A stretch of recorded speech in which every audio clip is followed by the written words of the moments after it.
How's it going, guys, and welcome back to the Farming Diaries. So in the previous episode, in terms of farming, we got this field seeded and fertilized, and that is ready to go. We don't have to worry about that for a little while. Today I want to get this seeded, disconnected. I want to hook up that chisel plow, and then I want to go on the other side of this little forest here. There's a grassland, and we are going to be making a second field. So I'm sort of gonna just eyeball it and figure it out as we go, and I really don't know what we're gonna put in there in terms of crop yet either, but yeah, we'll worry about it when we get there. Alright, so we're gonna get going on that. In terms of the diary side of things, the plan for today is I want to go into a bit more detail of what exactly we did in South Africa for a living and why we ended up moving from South Africa to Ireland and how exactly that entire process unfolded and what sort of went right and what went wrong for us to end up where we are. So yeah, and I think the best place to start is probably, well, what did we do in South Africa? So, in South Africa, I was part of a family business. So we had a little family business, which was myself, my wife, my mom, and my dad. So for those of you who don't know, my wife's name is Monique. So the two of us and my mom and my dad were involved in a family business. Which was actually two businesses. So we were in travel and hospitality, so we had a little lodge, a 9-bedroom lodge, like accommodation stuff. Lovely little place, I have to say, I do miss it.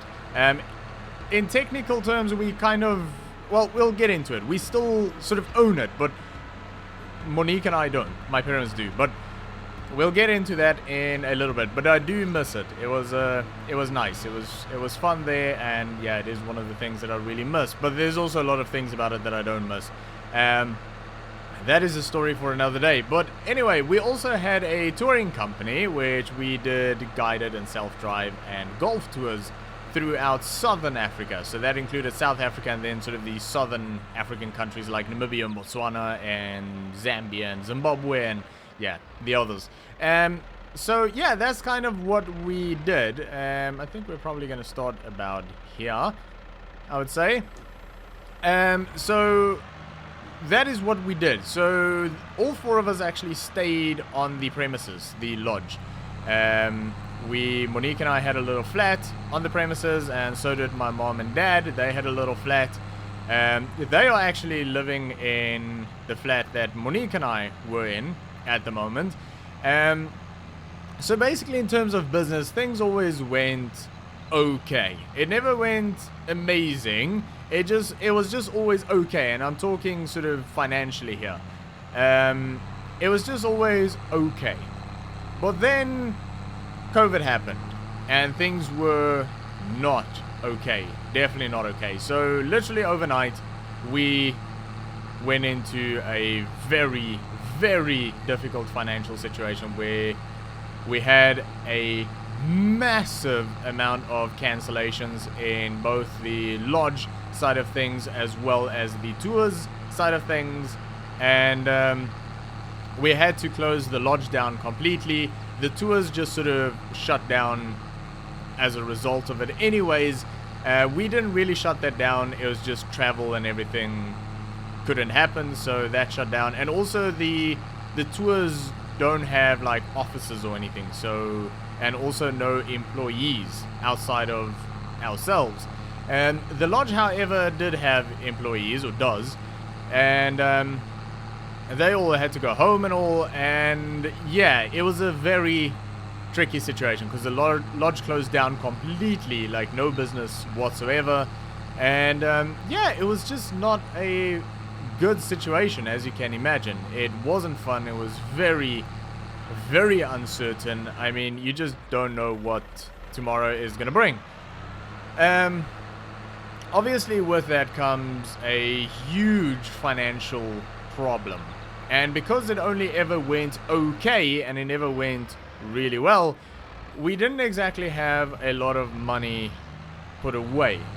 And the thing is, with a business like that, you cannot begin to imagine the expenses on something like a lodge. You would think, oh, it can't be that bad. It is super, super, super high. And we've tried and tried and tried and tried again to cut down on expenses, and we got it as low as we possibly could, even before COVID. And it's just a very, very expensive thing to run. Unfortunately, if you shut down, the expenses don't shut down. 98% of the expenses are still there. So obviously priority number one was figure out how we're going to keep this place open. Because there wasn't really anything in terms of government support for our business. The only thing that the government did, and this was, don't get me wrong, this was a huge help, but what they did is they paid like the salaries of our staff, which was really, really, really helpful, because that is concern number one, is staff. What is going to happen to them? So luckily we sort of knew, okay, they're going to be okay. The catch was we had to keep the business open, well, alive, for them to be able to get those salaries. So even though they weren't working, they were at home, as they should have been. If the business went under, they would then be unemployed. So they wouldn't be able to claim those salaries anymore. So that obviously we didn't want. And also, if that happened, because all four of us stayed on the premises, we'd all four be homeless. So obviously we didn't want that to happen. So we did what we could to sort of keep everything going. And I think under the circumstances we did really well. So we had a tiny bit of money in backup. We sort of used that. Eventually got to a point where we had to start taking out loans, which obviously is not a good thing to do, taking out loans to pay debt and things like that. Not a good thing to do, and not something I would urge anyone to do. But at the time we really didn't have a choice. And then eventually we ended up refinancing the property, because that loosened up a bit of money and actually dropped the monthly expenses a little bit. But again, there was things that was negative about that, in terms of we lost a lot of money that we already paid because of interest and things like that. So it wasn't a perfect deal, but it was a deal we had to make at the time. So we thought, I think like most people thought, that COVID was going to be sort of a short-term thing, and it'll be a little while, maybe a few months, and it'll be over. So we thought, okay, well, if everything starts to get going again, then we'll be fine. Unfortunately, it carried on a lot longer, obviously, than what was first predicted. So it got to a point where our situation became very, very difficult. I mean, from a difficult position into something that's like, okay, there's, you know, we might lose everything here. So what we ended up doing is we thought, right, Monique and I were living in Ireland back in 2017, I think it was. So in 2016 we came over on a holiday to visit family, and we loved it. And in 2017 we moved to Ireland, and we absolutely loved it, but for various reasons we eventually ended up going back to South Africa, and we were there for 4 years, and then all of this happened. So we always wanted to go back to Ireland, but the situation was never right for us to do that because of the business and all. But then as sort of everything went on and the vaccine became available and things started calming down a little bit, we thought, okay, well, eventually the lodge reopened, but tourism didn't, so the tours were still completely dead. And also, at least about half of the lodge income usually came from tourism, because we were very close to an international airport. I think the biggest airport in South Africa. So a lot of our business came from that, and obviously there was none.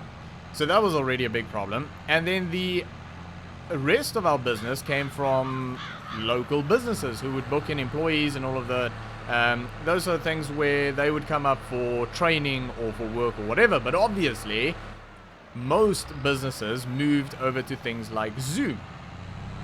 So there wasn't much in terms of business there either. We were running on like a 10% occupancy, where usually we would be running at like 70 to 80% occupancy. So even though we eventually, after a few months, I think, yeah, I can't remember how many months it was, but eventually we reopened, it wasn't good. It was a really, really, really terrible situation.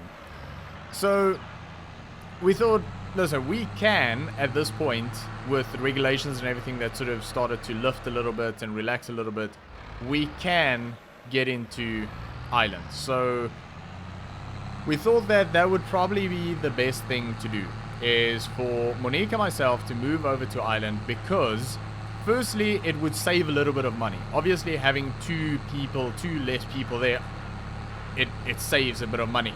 Obviously, none of us were drawing, I'm talking none of us, like out of the four of us, were drawing a salary or anything like that. Absolutely not. Every single little bit of money that came in went into the business to try and keep it open.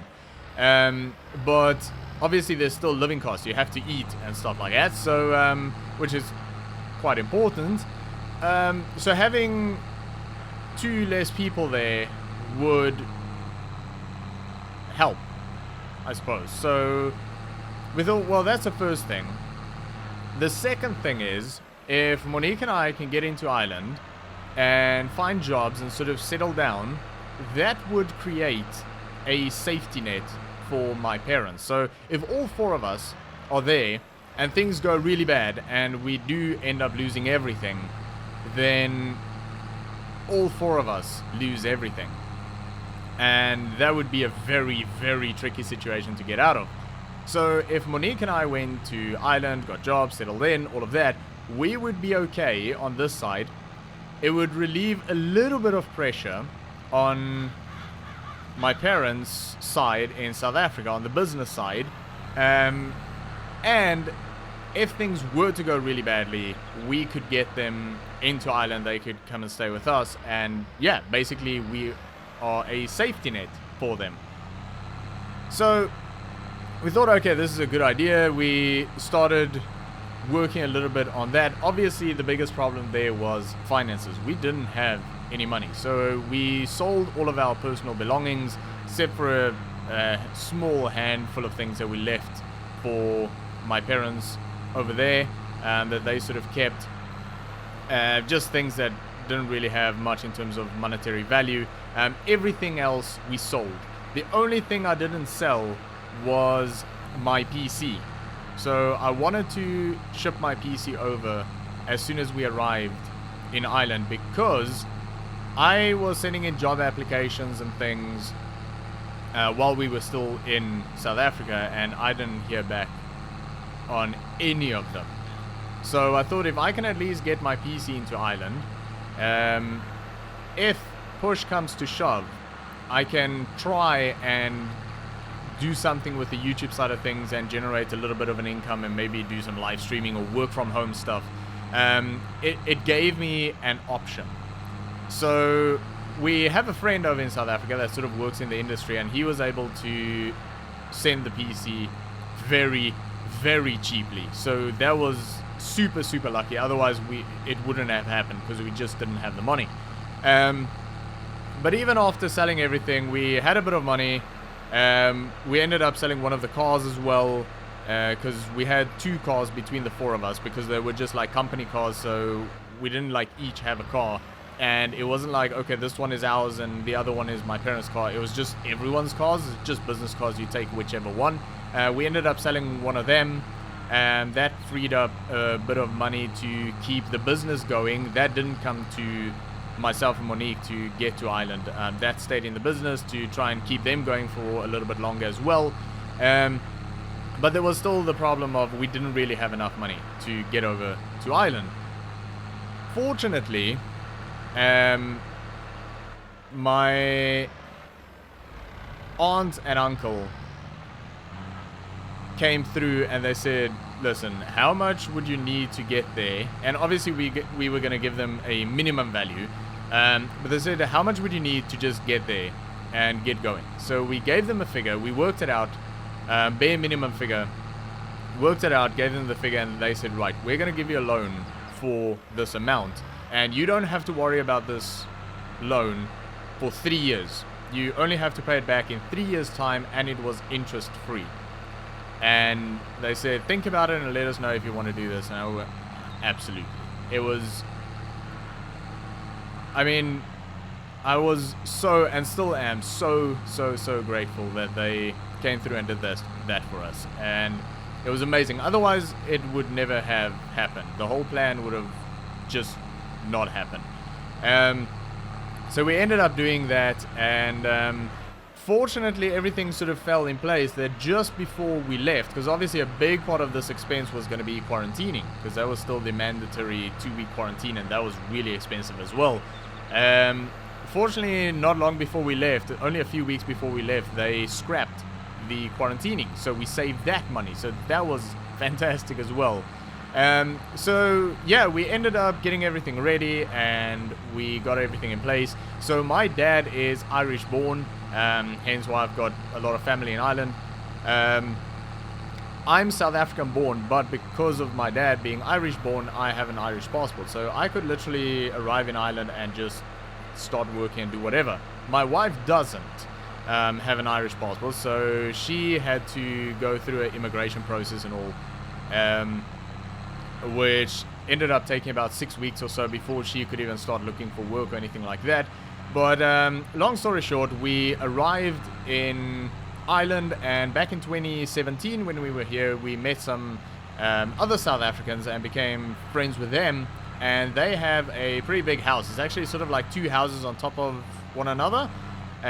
So they said that we could rent part of this house from them, and it was a good deal because they were extremely sort of accommodating in terms of what we paid in rent, and this included electricity and heating and Wi-Fi and everything. So it was a really good deal, and again, super lucky to have them help out with that situation, and they really helped out a lot in terms of me getting to work. They literally took me to work every single day and picked me up from work every single day. So that was amazing. I think I only walked to work once, and that was my first day. And then they were like, no, we'll take you to work and all. So that was amazing. They were so helpful, and I'm extremely grateful for that as well. So we did get a lot of help in this whole situation, and if we didn't get all of that help, honestly, it just wouldn't have happened. So yeah, we ended up arriving in Ireland, staying with the friends of ours for, I think it was about 3 months. They have got another place, a small 1-bedroom place in town, and this place opened up, and they said that if we want to, we can rent that off of them, and we'll have a bit more privacy and all. So the only catch was this place was on the market at the time, and we went, yeah, it's fine, because they didn't have a lot of interest in this place since they had it on the market. In fact, they didn't have any at all. So they said they're going to keep it on the market, and we can stay there if we want to. The only thing is if it sells, we'll have to move. We said fine, because it was actually a 2-way deal where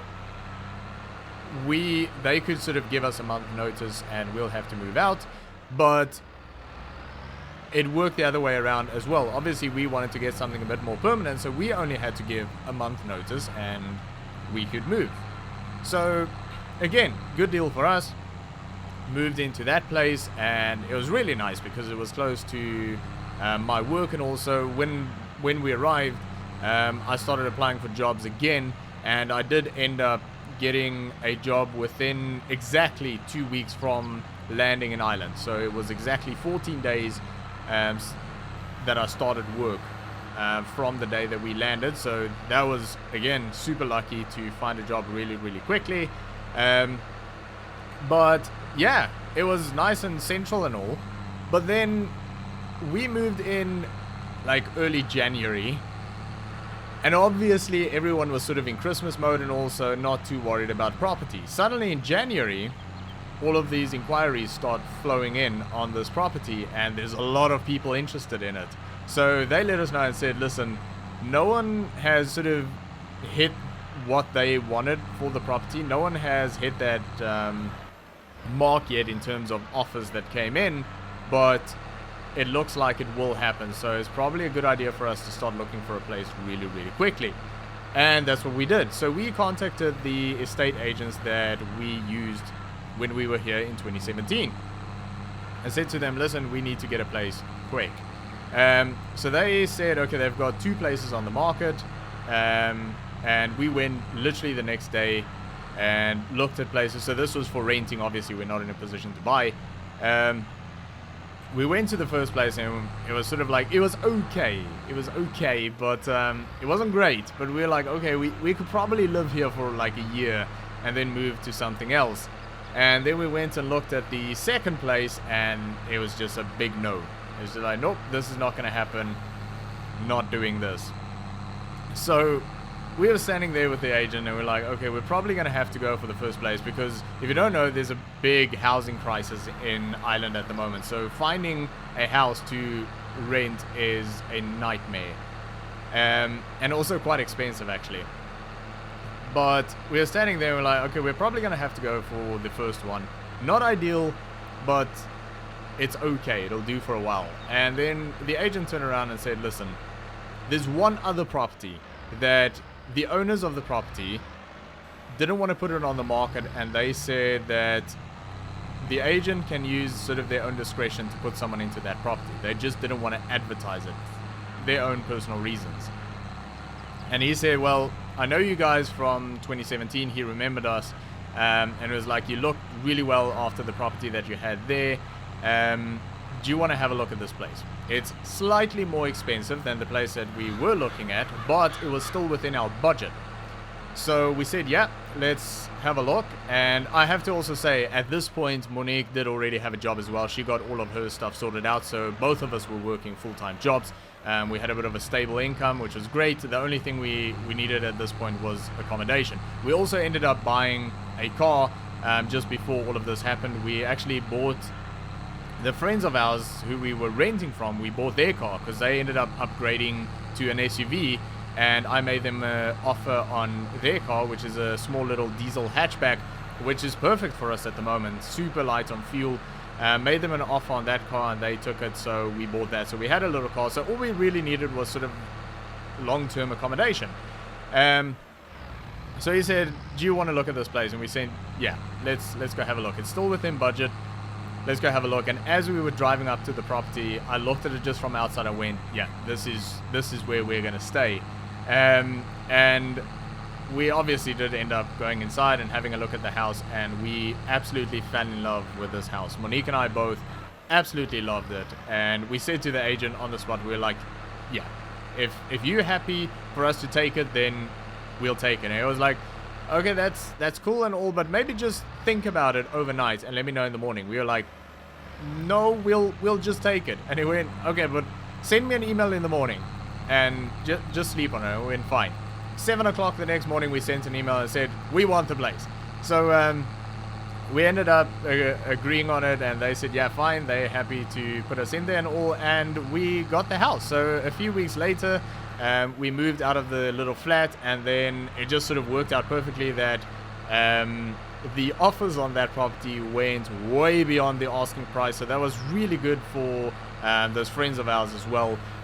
So we got a lovely house, and I'm just super thankful that at the moment we are in a position where I just feel quite comfortable that even though my parents are still in South Africa, and it's still a really tough situation because there's a lot of debt and stuff to deal with.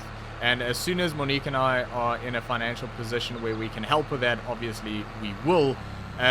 But at least I know that we are in a position now in terms of our finances and in terms of where we live and all that. If things were to go really badly in South Africa and we do end up losing everything over there, at least we can get my parents out and they can come to Ireland and they can come stay with us and everyone will be fine.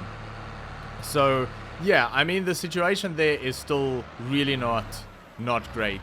Everyone's still under a lot of pressure. We still worry about that as well because obviously we've got interest in that. We don't have to deal with the pressures that my parents have to deal with on a day-to-day basis. So I genuinely feel really sorry for them. And I want to try and get into a position where I can help them as soon as possible. But at the moment, we're just trying to settle down here and sort of build up a little bit of a nest egg. If you watched the previous episode, you would know that we don't have any furniture in the house at the moment because we're trying to save up a bit of money just so we have a nest egg.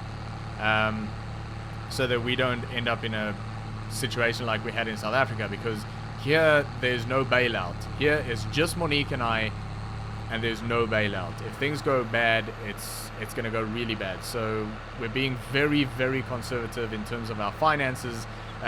We only have a bed and my computer at the moment. We'll get a nest egg built up, and then we've got a figure in mind of where we want to get to, and then every time we go above that figure, then we'll buy a piece of furniture, but never ever go below that figure, so that we have that in place, so that if things go bad, we have that money to fall back onto. So hopefully we can get there real soon and we can get the house furnished and everything, and then after that we're going to try and pay the loan back as quickly as we can. And in between, we'll try and help my parents with the debt and everything to try and get them out of that situation as quickly as we can. Because the more debt we can sort of relieve on that side as well, the easier it'll be for them to sort of keep head above water. So yes, it's still a really bad situation over there. The tours and everything is still running, but there's literally no business. None at all. Travel is just not, it hasn't recovered at all in terms of like the South African tourism side of things. The lodge is slowly picking up, and it's almost at a point where it's sort of covering its own expenses at the moment. So things are looking up a little bit, but yeah, it's just the whole situation just sucks. I mean, yes, Monique and I always wanted to come back to Ireland, and now we are in Ireland and we are really happy here, but I would be so much happier if I was here and I knew that my parents were okay and they weren't under the stress that they are every single day. So that is sort of my goal, is to help them financially and sort of, yeah, just relieve all of that stress off of them. But yeah, we are very happy where we are at the moment, and definitely will never go back. Honestly, this is a permanent thing. We'll never ever go back to South Africa on a permanent basis. We'll probably go back on a holiday at some point in a few years.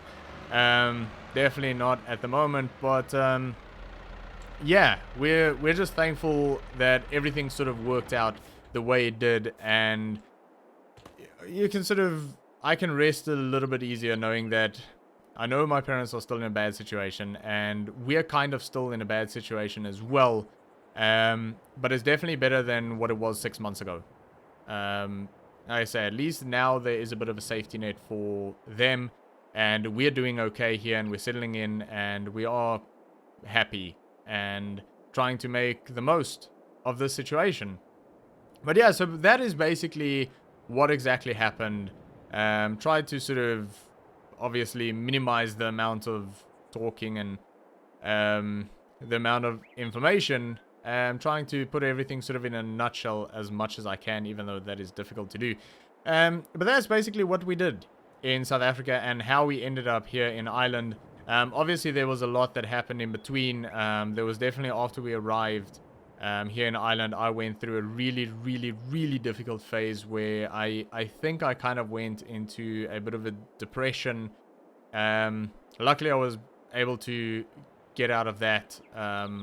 So that didn't last too long. But again, that is something that we'll get into probably in a later episode. But yeah, so at the moment, my parents are okay. They're under a lot of pressure, but they are okay. And Monique and I are sort of under pressure a little bit because we're trying to just get our financial situation stable so that we can sort of relax, and also that we know that we can get my parents out. I think we're sort of there-ish at the moment, but again, that's why we don't have any furniture or anything, because I would rather have money put away so that I know if things go wrong, we can get them here rather than have a nice sofa. So we'll eventually get there. It'll take a while. It'll probably take a year or two for us to really settle in well. Hopefully my parents do okay. Hopefully the lodge gets a little bit busier. Hopefully the tours start picking up. But we'll see. We're trying to sort of help where we can and do what we can. And yeah, that is sort of our little story in a nutshell. Obviously, if there's things that you guys want to know, and obviously I can only put so much information into half an hour, whatever this turns out to be.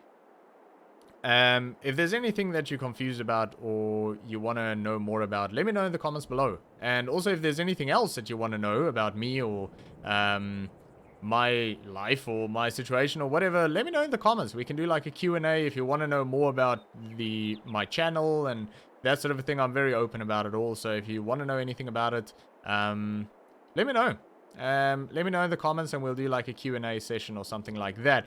But yeah, I think we're gonna leave it there for today. So again, we'll probably go into more detail about some of these things and sort of more of what happened in between this whole sort of storyline at some point. But I think in the next episode we'll probably go more into sort of like, now that we are in Ireland, what's sort of the plan, what are we working towards, what are our goals, like our long-term goals after we sort of really get settled in and all.